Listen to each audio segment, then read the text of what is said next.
Comment dire la vérité? Être dans sa vérité, dans son alignement, est bienfaiteur, bénéfique à votre santé, à votre vitalité, énergie vitale.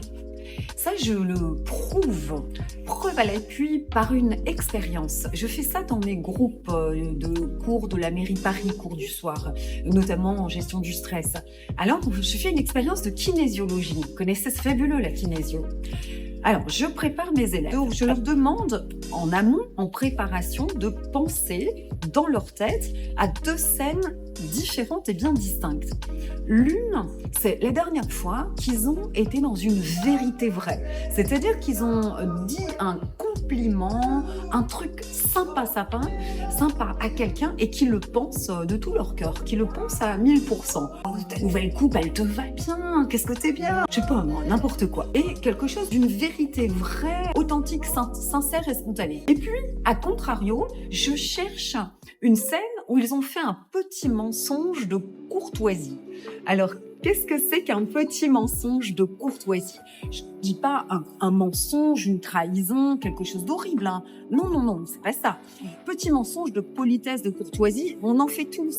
Du genre, vos collègues vous disent « Ah bah ça te dit, hein, aujourd'hui on va au japonais ». On dit « Ouais, japonais, ok, j'y vais, ça va ». Alors qu'en fait, ça vous dit pas tant que ça parce que vous y êtes allé la veille au soir, par exemple, et que vous auriez aimé varier, changer un peu les plaisirs. Voilà, c'est un petit mensonge tout light. On dit de politesse, de courtoisie.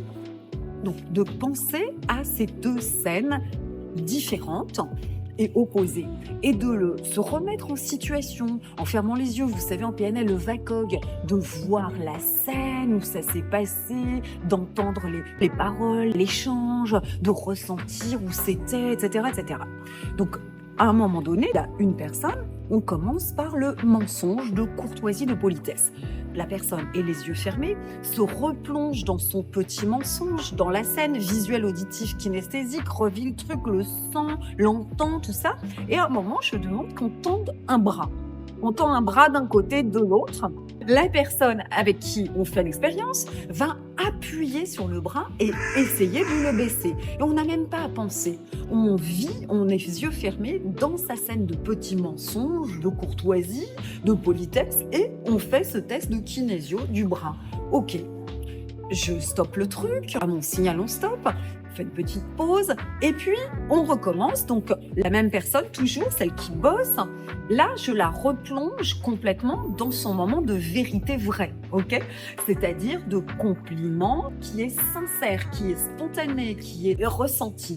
Pareil, rebelote, yeux fermés, on est dans le VACOG, vous savez bien, on voit la scène, les couleurs, le décor, on entend sa voix et celle de l'autre en réponse, l'environnement sonore tout autour, on sent, on ressent la chaleur, la température, les odeurs, on est à fond complètement replongé dans sa scène de vérité vraie et à un moment donné, à mon signal, le même bras est tendu sur le côté et le binôme va appuyer, là encore, et tenter de baisser le bras, test de kinésio par excellence.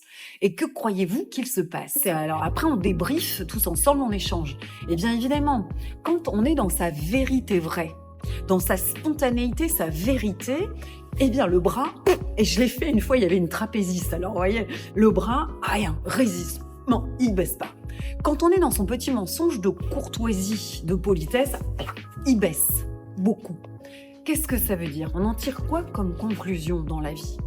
Eh bien, c'est qu'au maximum, on a intérêt à être vrai, à être dans sa vérité, son authenticité, à être dans son alignement. Ok? Parce que c'est bon pour notre énergie vitale, pour notre santé, notre vitalité. Quand on triche un peu, qu'on ment, qu'on joue un rôle, eh bien, on s'épuise, on se fatigue, on est en perte d'énergie et à terme, ça rend malade. Voilà, c'est ça l'expérience. Essayez, testez-le par vous-même. Merci de votre écoute.